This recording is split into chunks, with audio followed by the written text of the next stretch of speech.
Brothers and sisters of the temple, I have a message for you today. I want to talk a little bit about Gnosticism and its historical roots, and then how it came to be incorporated within Templar work, and what Gnostic movements today we continue to work with, and how it affects or doesn't affect some of what we do as Templars. So I'll start out talking about what is Gnosticism. And Gnosticism is derived from the Greek word for gnosis, which just means knowledge, but it means experiential knowledge. It's divine experiential knowledge. It's not like just reading a book and memorizing facts, but rather it's experiential awakening to the divine presence within oneself and within the world and beyond this world.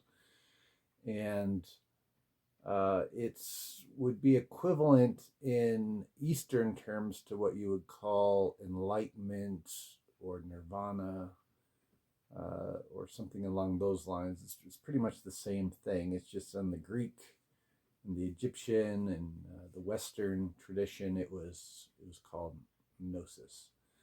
Now, Gnosticism, it could be argued, in the ancient world was developed out of the Egyptian mystery school tradition. Greeks were exposed to it. People like Pythagoras, certainly his school was a form of pagan Gnosticism. In fact, you might even say anytime that you start speaking of Hermeticism, Hermeticism is just really a pagan form of Gnosticism, in which you're using pagan archetypes and pagan gods and goddesses that represent attributes of God, of a supreme God consciousness, and how that manifests in the world. As Gnosticism moved forward into around the time of Jesus, Gnosticism became associated with Christian mysticism, and those same myths that were associated with this awakening process in the ancient world ended up getting incorporated into Christianity. In Judaism, you find similar ideas, but it tended to be expressed more through Kabbalah. So Kabbalah, it could be argued, is a Jewish form of Gnosticism. And if you look at the Abrahamic faiths, certainly if you look at Islam, for example, Sufism would be a form of Islamic Gnosticism. The Knights Templar, from the very beginning, were interested in these different strains of Gnosticism, and Gnostics in general have always believed that anybody, through their own effort, can attain a gnosis. You don't need the intervention of a priest between you and God. In fact, it's believed that at the heart, at the core of who everybody is this seed of God consciousness. And so anybody can get to that. And rituals and ceremonies and empowerments and things of this nature are more like symbolic roadmaps to get to that place within each individual. Within Gnostic, there were several different Gnostic traditions in the ancient world. I'm not going to get into all of them and all of their different beliefs, but the things they shared in common were that they believed that anybody through their own effort could unite their consciousness with this greater consciousness, divine consciousness of God. That's number one. Number two, even though Gnostic traditions had priests or clergy, leaders, Their role was more as a way of providing ceremonials, initiations, baptisms, empowerments to help get people to that place. And they didn't act, again, they didn't act as the intermediary between God and people. It was more like they were just helping to show the way towards people finding that spot within themselves. So one of the other things that we have when we're considering the Templar tradition in particular that we need to look at is the Albigensian Cathar movement out of southern France. The Albigensians were a Gnostic movement. They tended to be express themselves pretty dualistically. At the time that they were living, there was great antagonism heading their way from the Roman Church at the time. The Roman Church saw the Cathars, the Albigensian Cathars, as a competing form of Christianity. And so actually the first crusades in Europe wasn't against Muslims or Jews or against pagans. It was actually against other Christians, and it was against the Albigensian Cathars. So the Cathars, of course, saw this as a almost a demonic force or an archonic presence trying to insert control over them and control over their way of living, and trying to force them to conform to a worldly power, and which they saw as evil. I mean, anyone would see that as evil. If any government were to come in and try to tell you the way you had to be and how you had to think and what you had to believe, you know, it's considered tyrannical, and that's certainly what was going on. So the Cathars, they were, prior to the Crusades against them, they were living peacefully in southern France. They had their degrees or levels of awakening that their people would go through.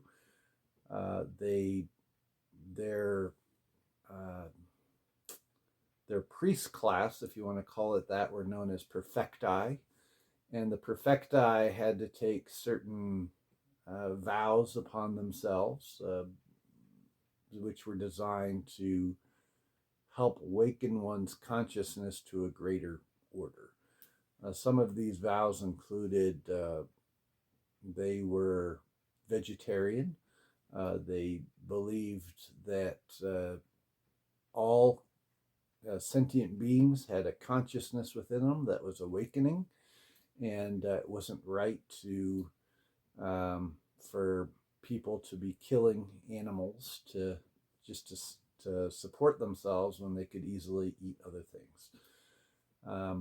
And so they saw animals as their friends, and that this was part of waking up to this greater consciousness.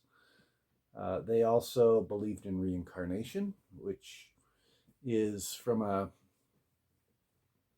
modern Christianity standpoint, some modern Christians might find that strange, but it's actually, they pointed to several instances in the Bible in which reincarnation seems to be alluded to within the New Testament again and again and again, and they use this as justification. However, they did have a rite that was known as the consolamentum, in which it was basically like an empowerment that was given once you had attained a certain level of awakening. It was recognized that you didn't have to reincarnate anymore. You could move on to a realm of spirit and abide there, and work beyond this physical world while still influencing it from that area. Though you could also choose to come back and help others, much like you find within the Bodhisattva uh, concept within Buddhism. Very, very similar.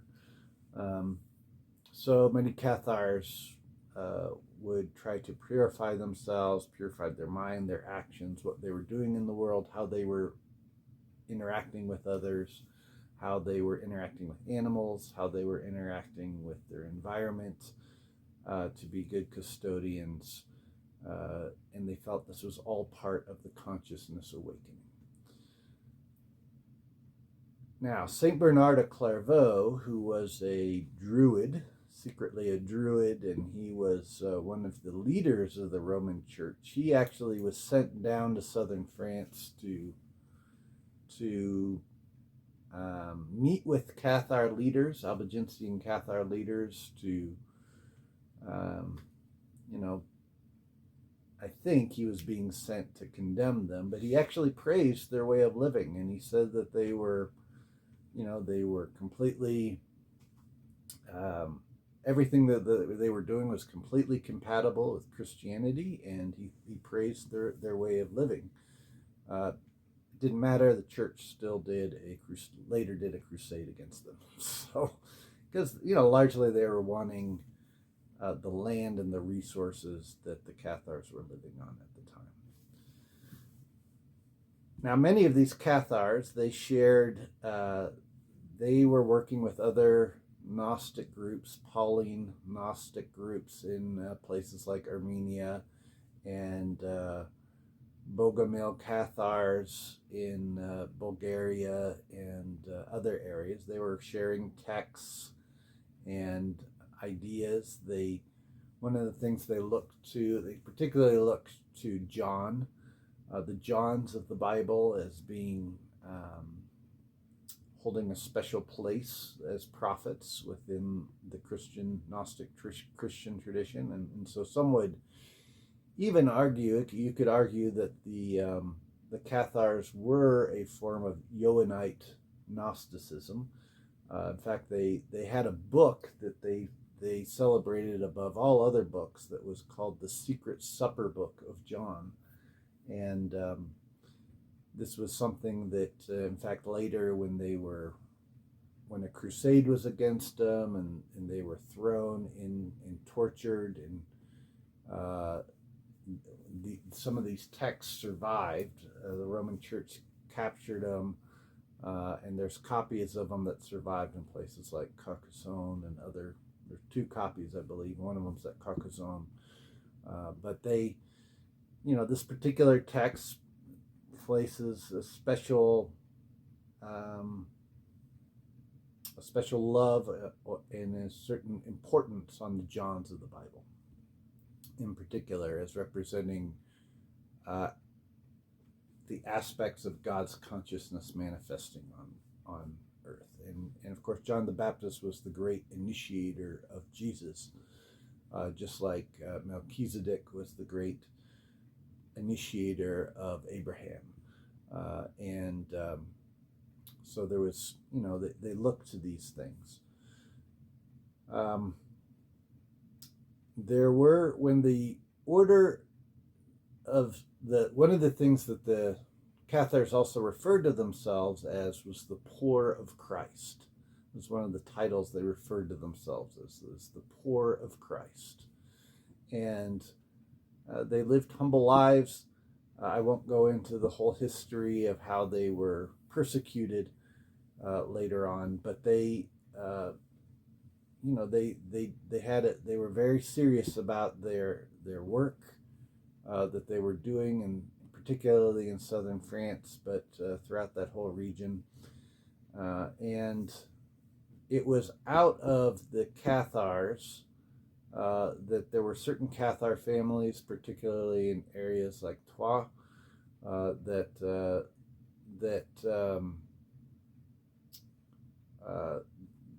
there were Cathar families that gave birth to the original 9 knights that formed the Templar order. So the poor of Christ became the poor Knights of Christ of the Temple of Solomon. Now, the Templars had several different influences, which we've talked in different videos. I mean, certainly St. Bernard of Clairvaux wrote the Rule of the Templars. He was a Druid. But there was also Rashi of Troyes had an influence on some of what was happening, and he was a Kabbalist. He was a Jewish Kabbalist.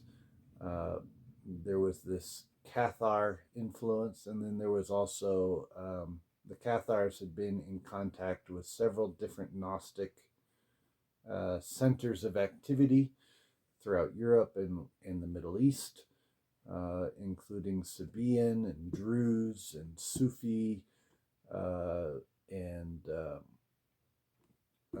Moorish and other traditions. And so when the Templars went to work, they went to meet with all of these different groups. And in fact, in my book, Way of the Templar, I specifically talk about Article 8 of the Rule of the Consoled Brothers, which is in the Secret Templar Statutes of 1240.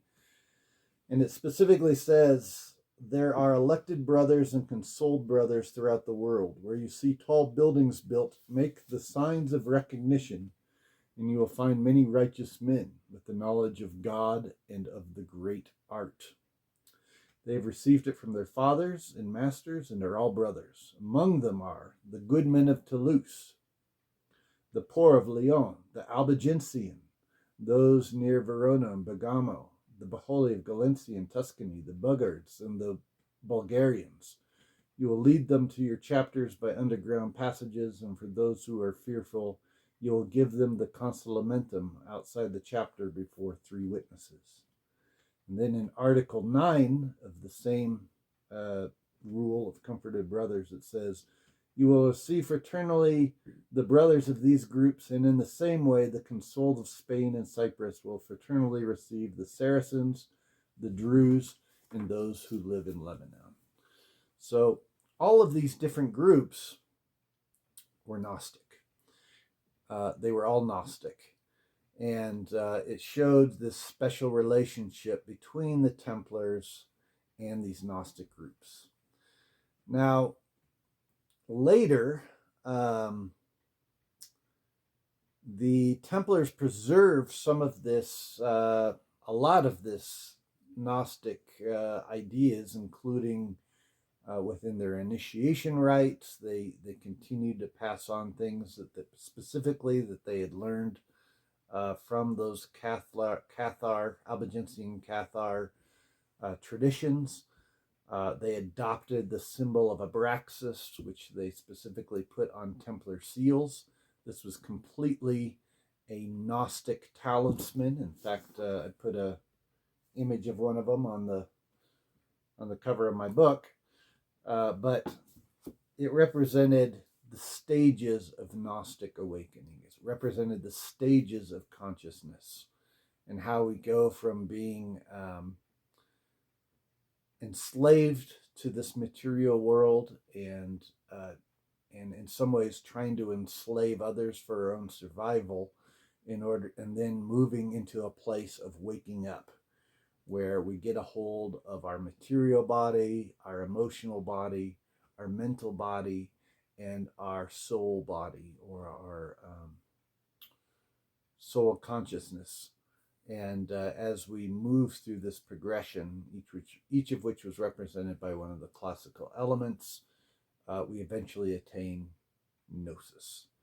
And this gnosis, this Gnostic experience, was associated with the Holy Grail. It was as the Grail was partaken, the knight who attained the Grail experienced gnosis. That's how it's described. The Grail represented the meeting point between the individual consciousness and the God consciousness. And as that knight partook of the Grail, it healed the wasteland, because there was a relationship between the as within, so without, as above, so below. These were Hermetic ideas found within the pagan Gnostic tradition that had been also passed on, the Hermetic ideas, and the wasteland could be healed. The wasteland outside of ourselves can be healed if we're able to get in touch with our divine spark within ourselves. It's only when we are in touch with our conscience, that voice that comes directly from God, that we're able to act in a manner in the world that transforms it to be in harmony and not out of balance. When we're living for just to appease our ego, to appease our appetites, our passions, this is what leads to all the imbalances in the world. This is what leads to us committing atrocities on nature and on animals and on other people, all just to get more for ourselves, to appease our ego. So by attaining the Grail, by attaining Gnosis, we're getting in touch with our true conscience, which is tied to the greater consciousness of God, and by so doing is in harmony with all creation, as opposed to out of harmony. So this was one of the hallmarks of the Gnostic way of doing things. Now, Gnostic movements existed within the Templars, has normally been considered a Roman Catholic organization because they had Roman Catholic patronage for a period of time, for a couple hundred years, but there were some blurs going on between the Gnostic tradition and the Roman Church, which was bringing a good dose of mysticism back into the Roman Church at the time. Even though the Cathars, the Albigensian Cathars, were wiped out by the Church as a competing faction, they did start to adopt some of the ideas as a result of these interactions. And the Templar order itself, they were less concerned about religious establishments as they were about connecting with those who were trying to get to this state of gnosis, regardless of whatever they called themselves. If they called themselves Bogomils or Pauline Christianity or Sophists or Albigensians or Sufi or Druze or whatever, these were all Gnostics. They were all trying to get to that point within themselves. And this is who the Templars were concerned about meeting with. And they passed on some of the fruits of their travels. They passed on to the Roman Church, which is why the Roman Church put up with them to a point. But even the Roman Church at a certain point was just like, you know what, this is too much. And they suppressed the Templar order in 1307. And many people think this is the end of the Templar order. Obviously, it wasn't. It just went underground and continued to exist in other ways. Some of the expressions that ended up coming out of that over the centuries were certainly, Templarism continued to exist in and of itself, even though it took on different names, like Martinism and Freemasonry, Rosicrucianism, Militia Crucifera Evangelica, Knights of Christ. They took on several different names depending on the location they were at any given time and who was supporting them at the time. But at their core, it was the same Gnostic mystery was still being passed and preserved. This leads us to the late 1700s, early 1800s. There was a Grand Master by the name of Bernard Raymond Fabre Palaprat. He He grew up in Cordes, in France, southern France, in Cordes, which is in fact, he had a house there. That's where he grew up, and this was an Albigensian Cathar center. He grew up, uh, from a very early age, studying and learning and being indoctrinated into the Gnostic mysteries. In fact, there was even a Albigensian Cathar cave that existed directly underneath his house, that he would spend time in, and then he would be later would do initiations in, just as the Cathars had earlier. And those Cathar families continue to exist. So Bernard Raymond Fabre Palaprat, he came out of that whole movement. It continued to exist, and he reinstituted the Templar Order. In 1804, he created a number of new commanderies around. He also revealed to the world a text known as the Leviticon, which is arguably a Gnostic text. It talks about a number of things, including some chapters on the life of Jesus, spending time in Egypt, being initiated in Egypt, and studying the mysteries there and becoming well versed in them. He revealed this text to the world, as well as doing a number of other things. At the same time, there were a number of other Gnostic movements that were starting to become more accepted again within Europe, particularly in France, because they weren't being suppressed like they had been at times in the past. And all of these Gnostic traditions tended to be very sympathetic to the Templar work, because Templarism had formed itself as a protective body of Gnostics. And in fact, as early as the crusade against the Albigensian Cathars, Templars were known for protecting Cathars. For when the head of the Cathar armies, Lord Raymond, had been denied burial on Roman Catholic ground because he was a Cathar, the Templars took him and buried him in their preceptory building in Toulouse, where he, in fact, remains buried to this day. So there had always been this close connection there, and it just continued to exist going forward all the way up into the 1800s, early 1900s.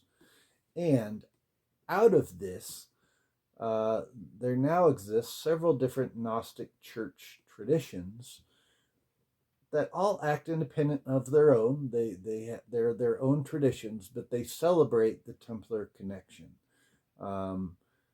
Modern Gnostic churches usually certainly have a day where they commemorate the Templar martyrs. Some traditions, like the Apostolic Johnite Church, or the AJC, continue to have a narrative that they will recite during their church services, in which they actually celebrate the past Grand Masters and Templar leaders in the Templar tradition that Johnite Church has been closely tied to.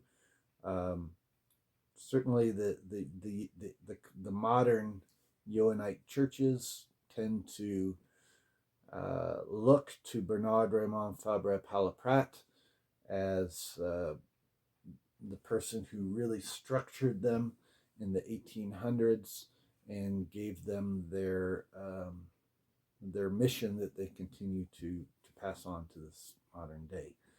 However, there are other Gnostic traditions. very dear to my heart. There's the Ecclesia Gnostica of Bishop Stephen Heller, Dr. Stephen Heller, in California, and others. I'd like to point out Father Peter Reardon's church in Austin, Texas, and as well as um, the Austin Gnostic Society that he runs there. And then there was another person very dear to my heart, of course, was Bishop Rosamond Miller, who was a member of the Templar Collegia. She was also she was in the Order of the Temple of Secret Initiates. She contributed a number of materials to the Templar Collegia codexes, and she just went through transition recently. And so, our thoughts and our prayers are with her and the great work that she did, and the great work that the Gnostic Sanctuary continues to do in Northern California. And as Templars, we continue to support that. There are other traditions, though. I mean, even to this day, within Cordes in southern France, the Order of the Secret Temple continues to exist. Tau Syndivogius, also known as Paul Sanda, continues to run activities out of Cordes. He continues to use those same caves that the Albigensian Cathars used and that Bernard Raymond Fabre Palaprat used to do initiation ceremonies. I've received initiations there, and they continue to do amazing work around the world. But based out of that base in Cordes. So that tradition has continued to exist over the centuries, and the work that's being done continues to be done. There are also Rose-Croix lineages, Gnostic Rose-Croix lineages, Johnite lineages that all pass on these Gnostic mysteries. So there has been, it's almost impossible to separate Gnosticism from Templarism. Templarism has always had at its core this Gnostic element. Now, Templars welcome brothers and sisters of all different religious backgrounds. We don't discriminate against people based on religion. Whatever religion you're coming from is fine. But we do recognize that there's a mystery usually associated with all of these religions. And the heart of that mystery is a Gnostic experience. And you can have that Gnostic experience no matter what religion you're practicing. It just so happens that Gnosticism tends to define it in a way that is very clear. It doesn't dance around the subject at all, whereas some other more fundamentalist religious traditions may be uncomfortable with going to that Gnostic place. But as Templars, we have always celebrated the Gnostic mystery. We've always defended those who perpetuate the Gnostic mystery, and we continue to pass on the Gnostic mystery ourselves within our initiation ceremonies, our induction ceremonies, all of our teachings. Everything's geared towards helping people get to this place so that they can be a more self-actualized person in the world who is bringing greater light to the world and a greater sense of balance to the world. And this takes great courage. It takes great commitment. It's not easy to stand up for what's right, what your conscience knows is right. And the Cathars, certainly the Albigensian Cathars, did this, and they were burnt at the stake for it. There was a mass crusade against them for it, and even to this day, there is those families of the Albigensian families that continue to live in southern France, they can't even go to the places that they've been able to go to in the past to do their forms of worship and their ceremonials because the French government won't let them. So, in fact, in a few years ago, there were a number of brothers from the Ecclesia Gnostica, including Brother Peter Reardon and myself, Winston Wiggins, and others who were in southern France, and we went to Montségur to do a Grail Mass. And we specifically performed it at Montségur because, if we got in trouble doing it, they could just say, "Oh, you stupid Americans, you shouldn't be doing that." But unfortunately, the people who live there can't even do that because they'll be arrested. So, it's kind of a sad state. It's a sad commentary. Supposedly, there's this freedom of religion as long as you don't practice it. So we took the courage to practice it. But it goes beyond just going to sacred sites and performing ceremonies. It's also a way of living. It's a way of being. And if we really want to embrace what that is, then we need to try to live as the perfecti themselves lived to a certain degree. Now, we live in a modern world where,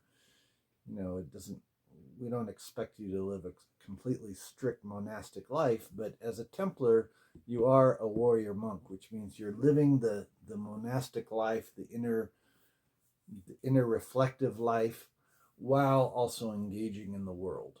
So you're a monk and a knight. And so tied in with that is this idea of, you have to be able to have the strength to stand up for what's right, even if it's goes against the narrative that's being pushed at the time by the political establishment or the religious establishment or by any power structure that's going on. And the more I look at what the Albigensian leadership, the perfecti, were endorsing, the more it makes sense, because it was a way of balance and respect for nature, for other people, for animals, and for recognizing that inherent divinity of consciousness, that seed of consciousness that's within them, and celebrating it and trying to bring it out and live in harmony with that, as opposed to just trying to dominate it for our own personal appetites. And it's not easy to, when the whole world's just trying to dominate everything for its own personal appetites, to stand against that's not easy. So, but as Templars, we choose this path because it's not necessarily an easy path, but it's the right path. And at the end of the day, the blessings that come with it, and the awakening that comes with it, and the experiences that come with it are infinitely better than and the harmony that comes with it, and the way the world stays in balance, if we live that way, is infinitely better than the alternative, that nightmare that certain leaders are perpetuating right now. So that's all I have to say on it. As Templars, we accept people of all faiths, but we cannot ignore the Gnostic connection to the order, because at its core, Templarism is a Gnostic movement. It always has been, it always will be. And as a result, we continue to connect with and love and celebrate our Gnostic friends throughout the world, no matter what they call themselves or what lineage they are under. We're all committed to the same work. So that's all I have to say for today, and look forward to another video soon.